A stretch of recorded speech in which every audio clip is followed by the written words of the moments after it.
লিখবে কম খরচে ইন্টারনেট ব্যবহারের সুযোগ দিতে হবে। হ্যাঁ, এখন দেখ কম খরচে ইন্টারনেট ব্যবহারের সুযোগ পেয়ে আবার শুরু করিস না ওই যে পড়াপড়ি, মানে রাত দেখ ফেসবুকও তো পড়ে আর মেসেজ লেখে। তো ওই যে বলতেছে কি যে এই পাশের রুম তো ওই পাশের রুমে জিজ্ঞাসা করতেছে, রুমে দরজা দেওয়া ছেলে ওই পাশে আছে, কোনো সাউন্ড নাই।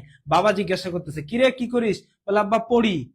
হ্যাঁ, তো পড়তেছে কিরে কেমন পড়িস, শব্দ হয় না কেন, বলে বাবা মনে মনে পড়ি। একটু পরে আবার দেখে কি কোনো সাউন্ড নাই, বলতেছে কিরে বাবা কি করিস, বলে বাবা লিখি।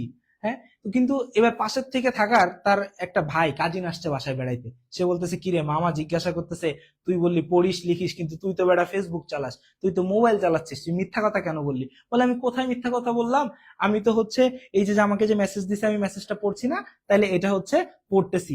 আবার দেখ পরে যখন বাবা জিজ্ঞেস করছে আমি কি বলছি যে আমি পড়তেছি, তখন তো আমি মেসেজে রিপ্লাই দিচ্ছিলাম, লিখতেছিলাম, তাই আমি বলছি বাবা আমি লিখছি। তোমরা আবার এই সব করো না প্লিজ। হ্যাঁ,